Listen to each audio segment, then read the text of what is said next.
Shalom jemaat yang dikasihi Tuhan. Kita sedang memasuki sebuah season yang baru.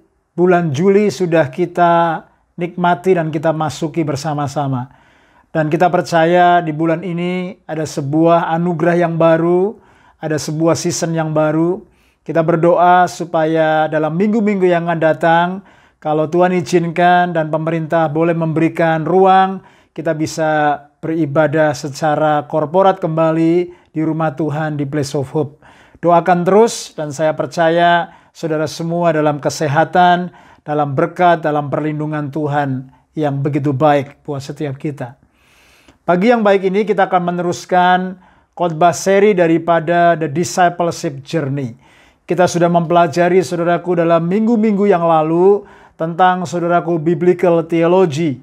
Lalu kita mempelajari biblical allegiance. Semakin kita mengenal Tuhan, siapa Tuhan, maka kita akan menyadari siapa diri kita dan pengabdian kita kepada Tuhan. Ketika kita mengabdi kepada Tuhan, maka akan membawa kita kepada biblical identity.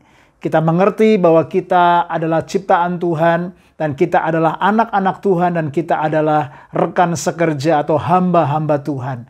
Ketika kita mengerti our biblical identity, maka itu akan membawa kita kepada biblical purpose. Tuhan memberikan sebuah tujuan kepada kita untuk berjalan bersama dengan Kristus dan bekerja bersama Kristus. To walk with Him and to work with Him. Ketika kita mengerti, saudara, tujuan hidup dalam hidup kita, maka itu akan terefleksi dalam sebuah nilai-nilai kehidupan. Biblical values. Value apa yang kita pegang, yang kita hidupi selalu berkaitan dengan purpose. Kita sudah mempelajari itu semua dan hari ini kita akan melanjutkan tentang biblical priorities.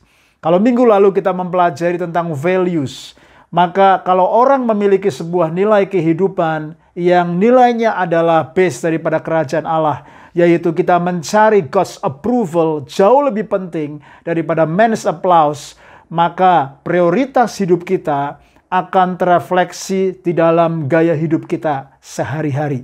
Hari ini kita akan membaca satu ayat firman Tuhan. Saya ajak kita membuka Matius pasal ke-22. Matius 22 ayat 36 sampai yang ke-40. Saya ingin bacakan buat kita semua. Matius 22 ayat 36 sampai yang ke-40. Guru, hukum manakah yang terutama dalam hukum Taurat? Jawab Yesus kepadanya, kasihilah Tuhan Allahmu dengan segenap hatimu, dengan segenap jiwamu, dan dengan segenap akal budimu. Itulah hukum yang terutama dan yang pertama. Dan hukum yang kedua yang sama dengan itu ialah kasihilah sesamamu manusia seperti dirimu sendiri. Pada kedua hukum inilah tergantung seluruh hukum Taurat dan kitab para nabi. Saudara yang dikasihi Tuhan, kalau kita membaca terjemahan dalam bahasa Inggris, dalam terjemahan saudaraku Contemporary English Version, diterjemahkan ayat ini begini. Teacher, what is the most important commandment in the law? What is the most important commandment in the law? Saudara, hari ini kita mempelajari tentang biblical priority. Ya, what is really important in our life? What is really, saudaraku, the priorities in our life? Nah, ada seorang saudaraku yang bertanya kepada Yesus. Kalau kita mempelajari konteks dari Matius 22. Dia memanggil Yesus masih dengan sebutan guru. Ya, guru yang baik. Ya, teacher. Apa yang menjadi yang terutama? Bahasa Inggrisnya dikatakan, what is the most important commandment? Dari sini kita mempelajari sebenarnya apa yang menjadi begitu penting dalam hidup kita, yang seharusnya menjadi sebuah value dan prioritas yang penting, yang harus saya dan saudara kerjakan sebagai murid-murid Tuhan.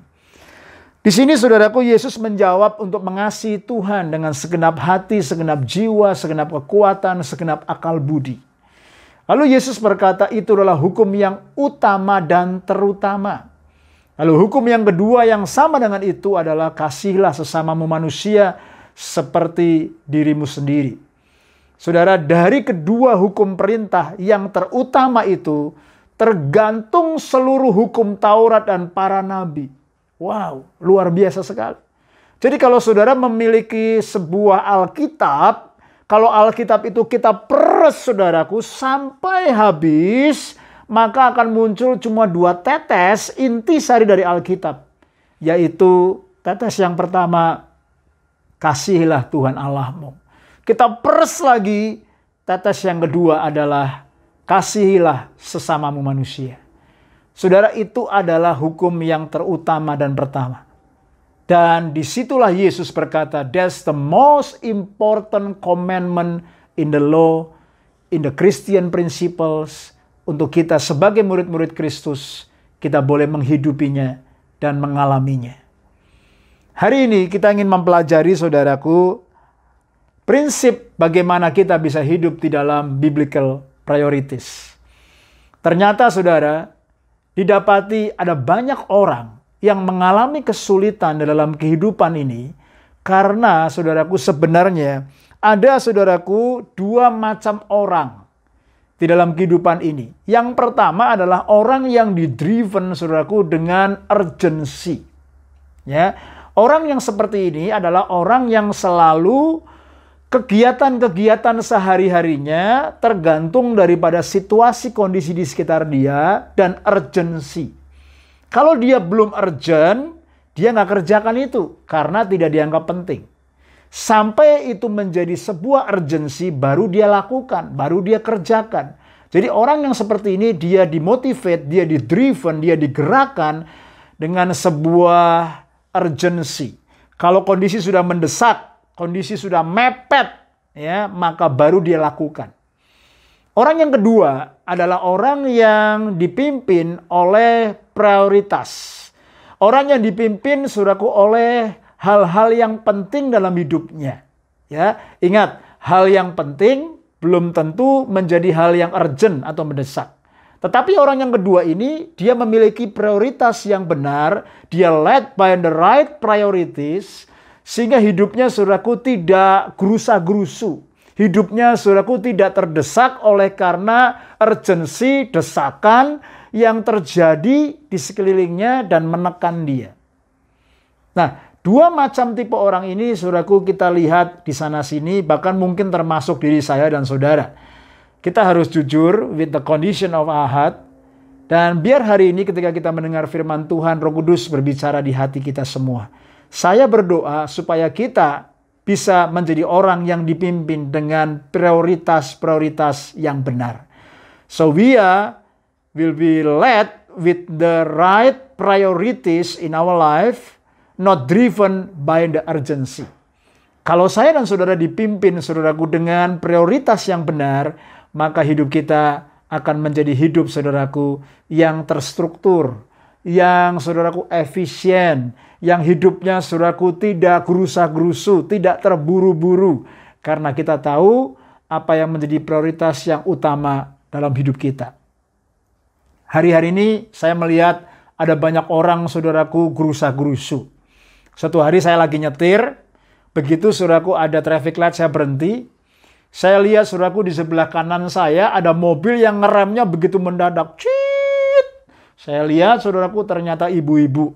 Pada waktu dia ngerem, saudaraku, dia langsung buka tasnya, lalu dia ambil, saudaraku, sesuatu. Ternyata dia ambil lipstik, saudara. Dia pasang lipstik sampai begini-begini, saudara. Saya liatin aja gitu ya. Dia ngelirik ke saya, dia senyum, saudara. Saya juga senyum gitu ya. Habis itu, saudaraku, dia ambil eyeshadow, saudaraku. Wah, dia gini-gini, saudara. Begini-begini. Wah, saudara ya. Lucu sekali gitu ya. Lalu, saudaraku, kita lihat lampu sudah menjadi hijau. Saya jalan pelan-pelan, dia belum jalan. Sampai di klakson belakangnya. Din, gitu, saudara ya. Dia buru-buru jalan. Saudara bayangin. Orang seperti itu dipimpin oleh situasi yang urgent dan mendesak. Sampai, saudaraku, semuanya dia mesti rush here, rush there. Sampai-sampai akhirnya menjadi Russian. Ya kan? Padahal dia nggak lahir di Rusia gitu ya. Saudara, hari-hari ini orang bangun tidur, saudaraku, anak nangis. Karena terdesak, wah dia sudah langsung sibuk. Nanti saudaraku lagi ngurus anak, ditelepon sama bos. Kamu harus gini. Terdesak lagi, dia sibuk ngurusin gini. Nanti dia lagi sibuk, ditelepon pendeta. Kamu sudah follow up ini? Oh iya, dia sibuk follow up sini, sana, sini, saudara. Akhirnya hidup kita seharian ini cuma dimotivasi dan tergerak cuma dari faktor luar yang mendesak kita. Dan akhirnya kita sibuk sana, sibuk sini, akhirnya kita kelelahan, saudara. Dan saya ketemu banyak orang Kristen yang seperti itu. Jangankan orang Kristen, orang di luar sana juga yang gak kenal Tuhan, juga banyak yang seperti itu.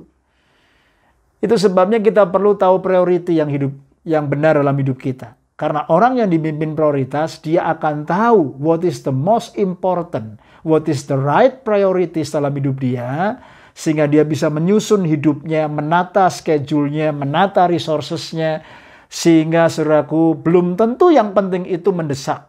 Tetapi ketika kita melakukan yang penting terlebih dahulu, maka selalu ada ruang untuk mengerjakan hal-hal yang lain. Karena yang prioritas sudah kita kerjakan terlebih dahulu. Nah saudara, sebagai contoh, ada orang saudaraku yang contohnya begini, tidak pernah menganggap kesehatan sebagai hal yang important. Tidak pernah menganggap kesehatan sebagai hal yang penting. Jadi dia neglect, ya, makan junk food, ya, tidur malam-malam, minum bir, minum alkohol, saudaraku ya tidak pernah olahraga. Sampai dia udah umur 50, saudaraku, dicek dokter ternyata dia kolesterol tinggi, diabetes tinggi, darah tinggi, semuanya tinggi, saudara. Nah, ketika saudaraku dia menerima saudaraku laporan daripada dokter, ya, dari blood test dia kaget dan dia terdesak. Nah, ketika itu dia merasa urgent untuk dia olahraga. Dia merasa urgent untuk dia mengganti pola hidupnya. Akhirnya karena terdesak itu dia mulai, saudaraku, ya nge-gym lah seminggu 2 kali, makan makanan sehat, ya kan, mulai tidurnya diatur, pola makannya diatur, saudaraku kesehatannya mulai diperhatikan. Tapi belum tentu saudaraku konsisten. Jadi orang seperti ini dia terdesak, dia urgent, dia menganggap saudaraku sudah kepepet, baru dia menganggap itu menjadi hal yang penting dan kadang-kadang sudah terlambat.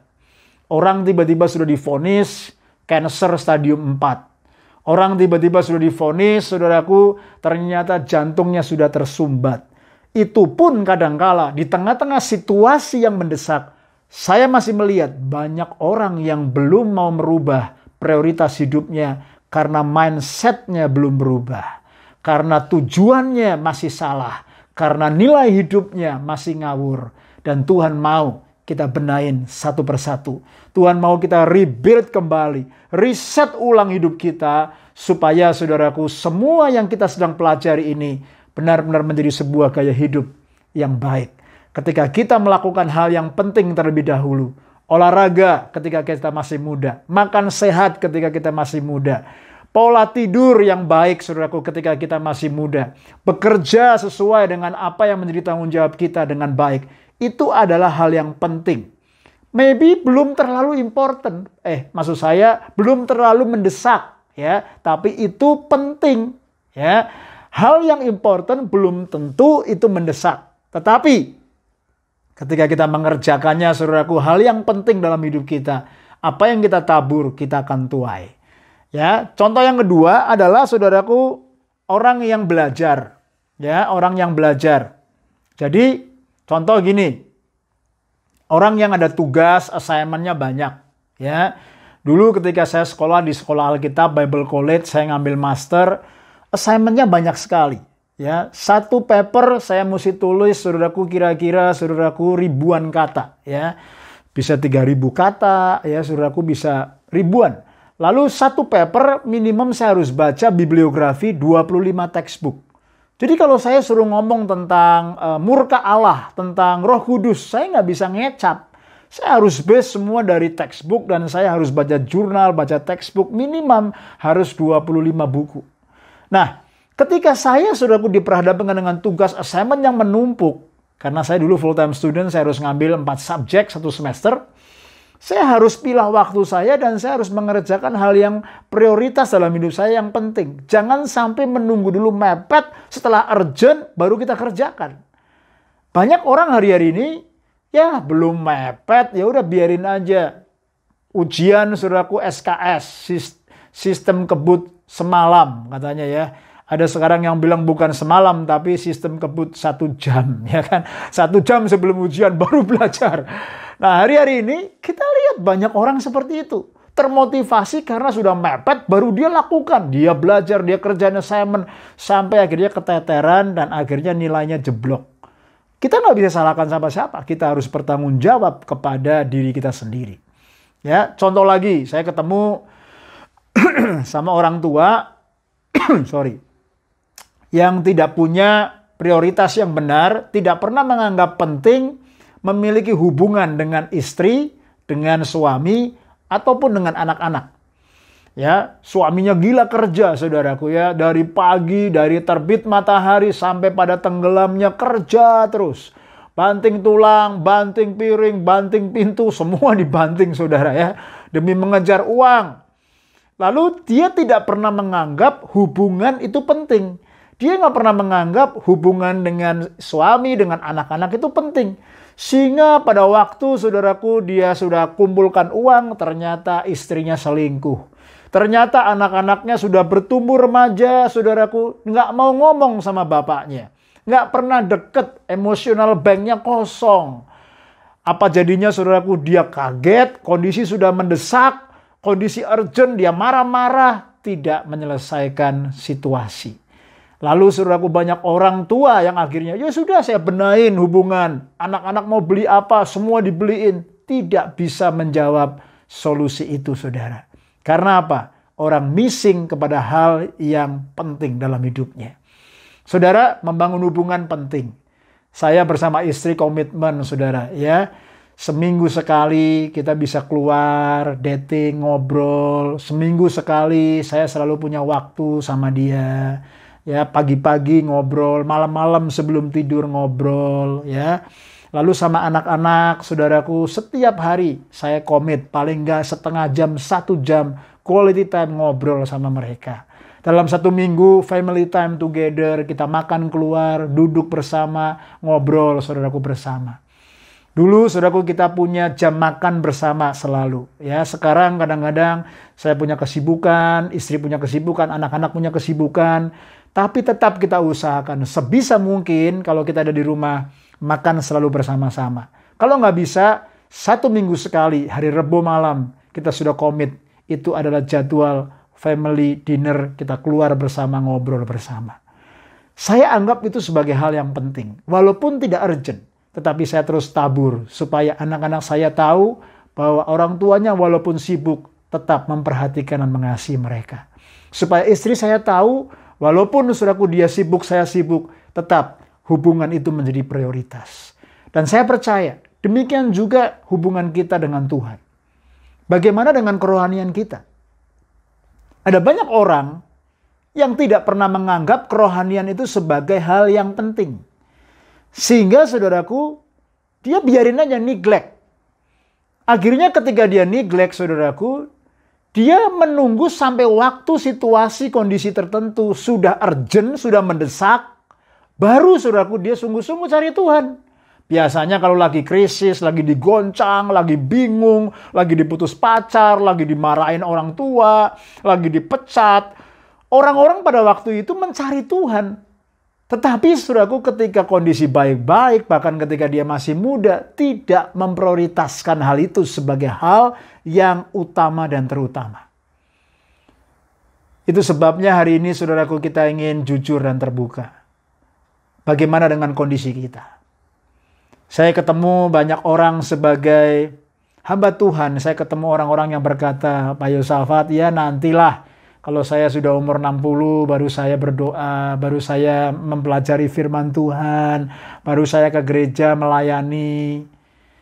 Dia pikir saudaraku, umur-umur 30, 40, 50 usia produktif untuk cari uang, cari kerja, bisnis, dan lain sebagainya.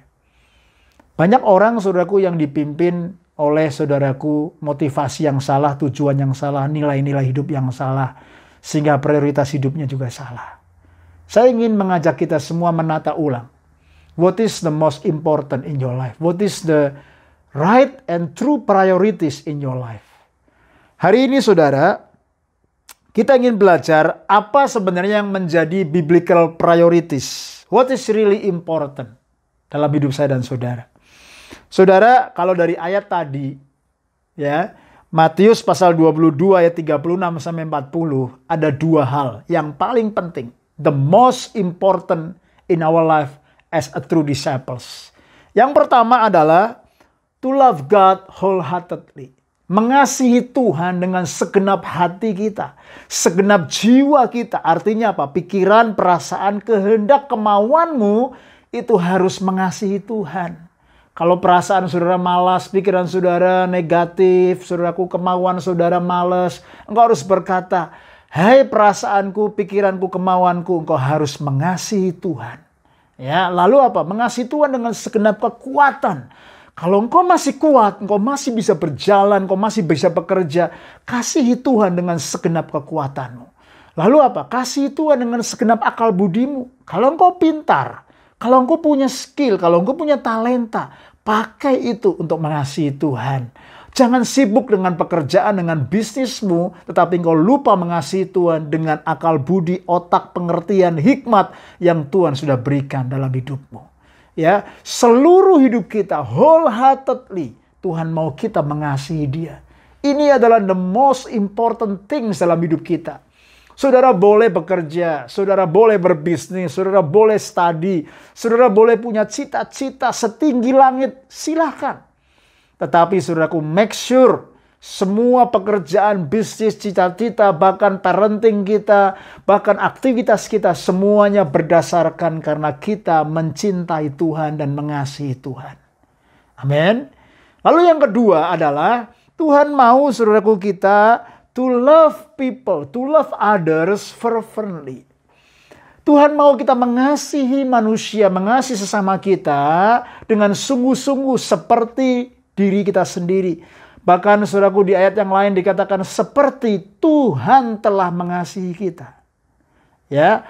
Standar perjanjian lama berkata love other as yourself. Tetapi saudaraku Alkitab berkata dalam kitab Yohanes pasal ke-13, aku memberikan kepadamu perintah yang baru. Apa yang baru? Kasihilah sesamamu manusia seperti aku telah mengasihi engkau. Standarnya kalau dulu di perjanjian lama seperti kita mengasihi diri sendiri, sekarang di perjanjian baru seperti Tuhan telah mengasihi kita dengan kasih yang tanpa syarat. Wow, berarti saya harus mengasihi inner circle saya. Saya harus mengasihi istri saya harus mengasihi anak-anak saya harus mengasihi pemimpin-pemimpin, pekerja-pekerja yang Tuhan percayakan dalam hidup saya. Saya harus mengasihi orang tua, mertua, pemimpin yang Tuhan beri dan Tuhan taruh dalam hidup saya. Bagaimana dengan kita?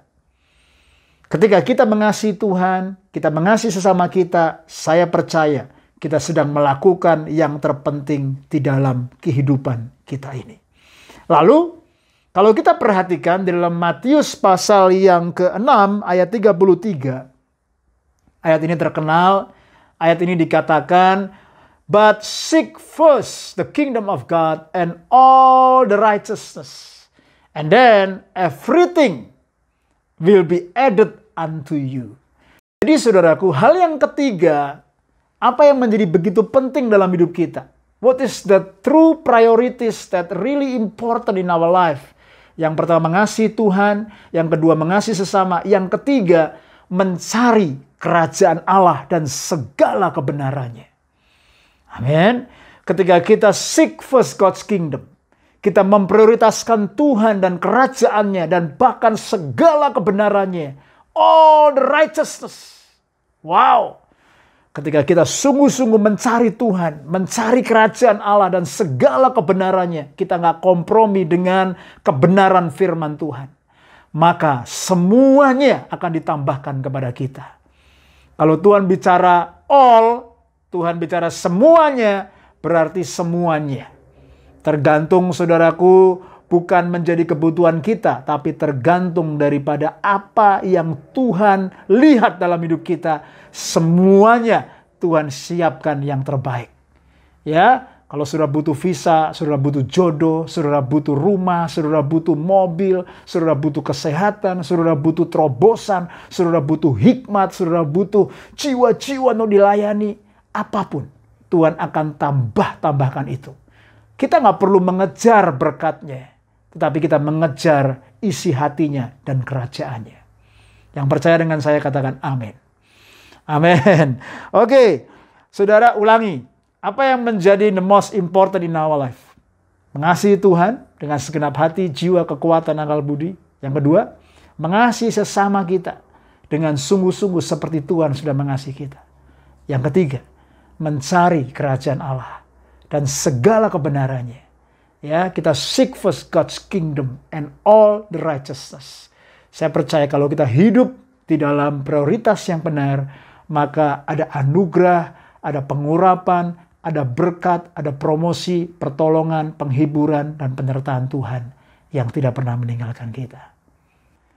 Saudara, dalam Matius 6 ayat 33 tadi, seek first the kingdom of God. Ketika kita mempelajari dan merenungkan, ternyata ada beberapa prinsip yang kita bisa pelajari di sini. Kata first di sini itu bicara yang pertama adalah intentionally. Ya, artinya dengan sengaja, ya, intentionally, dengan sengaja, seek first, itu artinya saya dan saudara harus mengusahakannya, harus melakukannya, harus mengadakannya dengan sengaja, ya, dengan intentionally. Karena kalau tidak dengan intentionally, saudaraku, kita bisa, saudaraku, diisi dengan kegiatan-kegiatan yang lain. Jadi kalau kita anggap itu penting, mencari kerajaan Allah, kita lakukan dengan intentionally. Yang kedua adalah dengan intense. Artinya apa? Intense. Bukan, saudaraku, kita leha-leha, bukan dengan kita half-hearted, setengah hati, bukan, saudaraku, dengan nyantai-nyantai, enggak, tapi intense, artinya terus-menerus, ya. Artinya, saudaraku, kita bukan hanya mengadakannya, menjadikan happen, tetapi terus-menerus, intense, kita lakukan, kita cari Allah terlebih dahulu. Nah, lalu, saudaraku, yang ketiga adalah preoccupied. Ya, preoccupied. Jadi pikiran saya, hati saya sudah diisi terlebih dahulu, preoccupied with God's kingdom. Artinya saya sudah determine, saya sudah putuskan, saya sudah usahakan, saya sudah make it happen, dan saya terus-menerus mengusahakan itu, menaruh itu dalam pikiran dan hati saya, bahwa saya mau dikuasai dan mau dipenuhi dengan kerajaan Allah. Ketika saya sudah taruh pikiran saya, hati saya preoccupied with the kingdom of God, maka saudaraku, semua apa yang saya kerjakan selalu berfokus kepada kerajaan Allah. Nah, hari-hari ini saudara, saya ingin menantang setiap kita. Apakah kita sungguh-sungguh seek first God's kingdom and all the righteousness? Apakah kita sungguh-sungguh love God wholeheartedly and love others as Jesus has loved us? Saudara, ternyata kata seek first, kata seek, mencari itu, cari dahulu kerajaan Allah, mencari itu, sama bahasa aslinya ketika Tuhan Yesus pada waktu umur 12 tahun, dia hilang. Ternyata ketika dia hilang, orang tuanya mencari. Ya kan? Yusuf dan Maria mencari, kemana anak saya hilang? Ternyata dia sedang ada di bait Allah, mengajar di situ, berdebat dengan para ahli Taurat. Nah, kata mencari di situ sama dengan yang mencari kerajaan Allah. Ya, dalam bahasa aslinya. Saya nggak ada waktu untuk menjelaskan itu. Saudara percaya saja dengan pendeta, ya. Tetapi gini prinsipnya, saudara. Ketika orang tua Yusuf dan Maria kehilangan anaknya, lalu dia mencari, maka mencari di situ mencari dengan intentionally, mencari dengan intense, dan pikirannya selalu dipenuhi, mana anak saya, mana anak saya. Nah, ketika saudaraku mereka mencari anak yang hilang, tentunya tidak nyantai.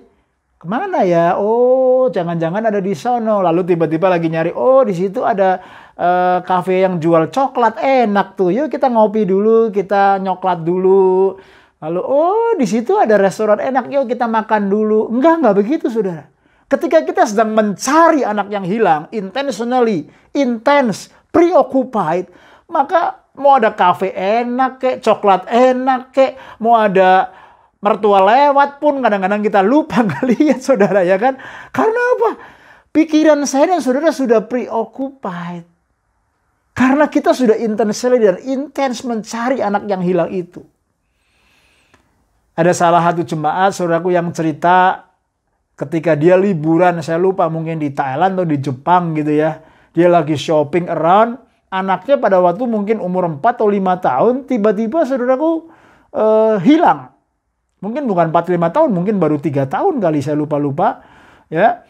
Ketika anaknya hilang, saudaraku, dia sadar, kemana? Dicek kepada suaminya juga, ngomong sama saya. Istrinya bingung, dua orang, suami istri. Langsung saudara cari anaknya dengan intentionally, dengan intens, dengan preoccupied. Harus ketemu anaknya dalam waktu yang sesingkat-singkatnya. Dan saudaraku dengan cepat dia bergerak, dia cari, dia teriak anaknya. Dia cari di mall itu, toko-toko demi satu. Lalu orang tuanya ingat, oh iya tadi saya ke toko mainan. Dia balik ke toko mainan itu, bener saudara. Anaknya ternyata balik lagi ke toko mainan itu, lagi lihat mainan. Oh, anaknya nyantai-nyantai aja. Orang tuanya bilang, kamu ada di sini. Untung aja kamu ada di sini. Bayangin saudaraku kalau hilang di luar negeri. Saya pada waktu pergi ke Disneyland di Jepang, anak saya Aletheia sempat hilang. Ya, dia waktu itu sudah mungkin kelas berapa ya? Year 11 kali. Saya lupa-lupa ingat. Malam-malam saudaraku sudah acara selesai. Lagi habis nonton parade yang terbaik, kita mau nonton kembang api terakhir di depannya castle yang terkenal itu. Kita lagi jalan, anak saya Aletheia jalan buru-buru, ternyata sudah saudaraku didorong-dorong orang, akhirnya hilang saudara. Saya cari-cari mana Aletheia. Saya lihat semuanya di Jepang, semuanya matanya sama, sipit semua saudara ya. Saya teriak-teriak, Tea, nggak ketemu. Saya lari, saya ajak istri saya sama Jojo lari-lari. Akhirnya anak saya sama istri saya bilang, udah det. Nanti takutnya kita hilang semua malahan repot. Ya sudah saudara, saya cuma pasrah. Ya. Dan pada waktu itu di Disneyland belum ada wifi, ya kan? Dan saya bawa wifi pocket di backpack saya. Dan otomatis anak saya nggak bisa terkoneksi dengan wifi, dia nggak bisa kontak saya. Kita punya handphone. Saya kontak dia, nggak nyala saudara. Saya cuma bilang begini, kalau anak saya pintar, dia akan cari orang, ya pinjam wifi atau pinjam telepon, dia hubungin WA saya. Ya udah, kita nonton saudaraku, indahnya saudaraku, firework, hati saya nggak tenang karena mikirin anak saya yang hilang. Tapi saya udah gak bisa nyari. Di kerumunan orang, ribuan orang pada waktu itu. Lagi-lagi bingung, lagi stres, saudaraku sambil lihat, tiba-tiba benar. Aletheia telepon saya di WA. Wah, seneng sekali saudara ya. Saya tanya, kamu di mana? Kamu oke nggak? Iya, udah janjian ketemu saudaraku. Singkat cerita, semua selesai ketemuan, dan akhirnya kita bisa bersatu kembali. Karena pada waktu itu saya nggak punya alamat hotel kami sewa kalau nggak salah Airbnb. Dia nggak tahu alamatnya. Dia nggak punya uang. Dia nggak punya uang untuk naik tren atau naik taksi. Di tengah-tengah ketakutan akhirnya bisa ketemu kembali. Senang sekali saudara. Ya. Jadi apa artinya? Seek first, mencari itu kita harus intentional, intens, terus-menerus sampai ketemu dan juga preoccupied. Nah, kalau kita nggak pernah menganggap ini sebagai hal yang penting, maka akan mudah sekali, saudaraku, kegiatan-kegiatan itu akan diisi dengan hal yang lain. Nah, yang terakhir kita akan belajar, saudaraku, saya ingin bagikan dengan cepat 4 hal yang harus menjadi hal yang penting, ya, dan prioritas untuk membangun kehidupan rohani kita menjadi sehat dan kuat. Kalau saudara menganggap 4 hal ini penting, maka saya percaya kerohanian saudara menjadi sehat dan kuat. Yang pertama adalah private disciplines. Ya, private discipline artinya kita harus membangun kehidupan kerohanian yang disiplin secara pribadi. Karena private discipline itu adalah kunci untuk public success. Orang punya keberhasilan secara publik selalu ditentukan dengan private discipline. You name it. Olahragawan yang terkenal, sportman yang terkenal, ketika dia berhasil, dia juara. Pasti dia punya disiplin dalam latihannya, dalam mengelola tubuhnya, jam-jamnya, sangat ditentukan. Kalau saudara mau berhasil dalam kehidupan kerohanian saudara, private discipline dalam membaca firman, dalam jam doa, puasa saudara, bahkan persekutuan saudara dengan orang-orang yang lain, itu sangat diperlukan dan diperhitungkan di hadapan Tuhan. Maybe that's not urgent yet, tetapi ketika saudara menganggap itu hal yang penting, maka saudara pasti punya waktu kepada sesuatu yang saudara anggap penting. Jam doa, jam pembacaan firman, menulis jurnal, bahkan ketika kita bersekutu bersama-sama, itu adalah hal yang penting. Ingat, Yesus, saudaraku, di dalam kitab Markus pasal yang pertama ayat 35, hari itu dia sudah sangat lelah, dia memilih murid-murid, dia mendoakan banyak orang, mengkonseling banyak orang, sudah begitu capek. Tetapi Alkitab berkata, pagi-pagi benar, dia menyempatkan diri berdoa seorang diri. Silence and solitude, private discipline menjadi begitu important dalam kehidupan Tuhan Yesus. Bagaimana dengan saudara? Yang kedua adalah personal involvement in the local church. Personal involvement in the local church. Apa artinya? Saudara perlu involvement secara pribadi dalam gereja lokal. Ya, saudara datang ke gereja, datang saudaraku bersekutu, beribadah. Di tengah-tengah COVID seperti ini, ada sebuah saudaraku challenge yang sedang terjadi di antara anak-anak Tuhan. Tetapi saya berdoa saudara, anak-anak Tuhan, murid Tuhan yang sejati, harus tetap saudaraku memiliki sebuah kerinduan untuk berkata lebih baik satu hari di dalam peratelan rumah Tuhan daripada 1000 hari di tempat yang lain. Kerinduan kita, involvement kita saudaraku dalam local church itu diperhitungkan Tuhan karena itu adalah hal yang penting yang tidak bisa digantikan oleh apapun juga saudara. Saya dari muda sampai sekarang saya punya sebuah habit, tidak pernah miss saudaraku hari Minggu untuk ibadah. Bukan saya berkata begini saya sebagai pendeta, bukan. Tapi sejak saya masih muda, saya mahasiswa, saya menjadi pekerja, saya sudah hidupi prinsip itu. Dan saya buktikan ketika saya pun holiday bersama keluarga, dimanapun saya berada, saya tetap saudaraku mencari rumah Tuhan. Dan saya tahu ketika kita menghargai, ketika kita saudaraku memprioritaskan, maka Tuhan juga menghargai kita. Dan Tuhan membuat perbedaan antara orang yang beribadah dengan orang yang tidak beribadah kepada Dia. Jadi hal yang kedua adalah saudaraku personal involvement in the local church. Ya, datang saudaraku beribadah, melayani, ya terlibat, itu adalah penting sekali karena Tuhan menghargai setiap rumah rohani. Yang ketiga, saudaraku, adalah tithing and giving. Nah, kalau kita menganggap tithing dan giving itu adalah hal yang penting, karena kita sudah diberkati oleh Tuhan, maka kita melihat itu adalah bagian dari ibadah kita. Pemberian, persembahan itu adalah bagian dari penyembahan kita kepada Tuhan. Kalau kita menganggap itu penting, mengembalikan 1/10 yang menjadi haknya Tuhan, maka artinya kita sedang menghargai Tuhan yang sudah memberkati kita terlebih dahulu. Lalu ketika kita menabur, saudaraku, kita sedang saudaraku menabur di ladang yang subur. Dan kita tahu itu adalah hal yang penting. Karena saudaraku kita menabur untuk rumah Tuhan, untuk pekerjaan Tuhan. At the end of the day, semua uang, semua kekayaan yang kita miliki, itu bukan milik kita. Tetapi semua datang daripada Tuhan. Dan saya percaya ketika kita menganggap hal ini penting, maka saudaraku, apa yang kita anggap penting, kita tabur untuk Tuhan lewat tithing and giving. Tuhan melihat kedalaman hati kita. Bukan berarti Tuhan kita miskin dan meminta-minta. Tetapi tithing and giving itu adalah menguji iman kita. Menguji hati kita, apakah kita benar mengasihi Tuhan dengan juga harta dan kekayaan yang Tuhan sudah percayakan. Yang keempat, yang terakhir adalah serving God and serving other. Kalau saudara menganggap hal ini penting, maka melayani Tuhan, melayani jiwa-jiwa di luar sana, membina jiwa, memuridkan orang, maka menjadi sebuah gaya hidup. Karena saudara Tidak tunggu sampai mendesak terlebih dahulu baru mau melayani Tuhan. Tidak tunggu nanti kalau sudah bangkrut dulu, kalau sudah tua dulu, kalau sudah tabrakan dulu. Enggak. Tapi ketika kita masih sehat, kuat, kita melayani Tuhan, kita melayani jiwa-jiwa dengan yang terbaik. Karena Tuhan melihat hati saya dan saudara. Tuhan Yesus datang untuk melayani dan bukan dilayani. Dan saya mendorong setiap kita, mari bersama-sama ambil bagian untuk melayani Tuhan. Melayani jiwa-jiwa.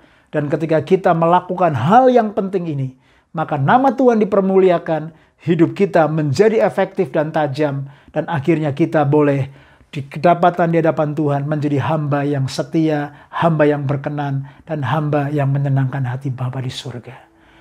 Amin. Mari tundukkan kepala, kita sama-sama satukan hati untuk berdoa. Bapa di surga, kami bersyukur kalau hari ini kami boleh mendengar kebenaran firman-Mu yang ajaib. Firman-Mu tidak pernah gugur Tuhan. Firman-Mu tidak pernah lekang oleh panas dan tidak pernah lapuk oleh hujan. Firman-Mu selalu menjadi pelita dan terang dalam setiap langkah hidup kami. Tuhan, ketika ada seorang yang bertanya, Guru, hal apakah yang paling penting, yang paling terutama? Maka Engkau menjawab, this is the most important things. To love God with all your heart and to love others as I have loved you. Tuhan, kami berdoa biar ini boleh menjadi sebuah keputusan dalam hidup kami. Kami boleh mencari Engkau, mencari kerajaan-Mu dan segala kebenarannya dalam hidup kami. Tolong anak-anak-Mu, tolong kami semua. Hamba berdoa di dalam nama Yesus. Biar Engkau menguatkan, meneguhkan hidup kami. Biar Tuhan prioritas kami di dalam waktu, di dalam energi, di dalam segala resources yang Tuhan setitipkan dalam hidup kami. Kami boleh kembalikan untuk hormat kemuliaan di hadapan Tuhan. Dan perkenanan-Mu terjadi, terulur dalam hidup setiap kami. Terima kasih Tuhan. Di dalam nama Tuhan Yesus, kami bersyukur dan berdoa. Amin.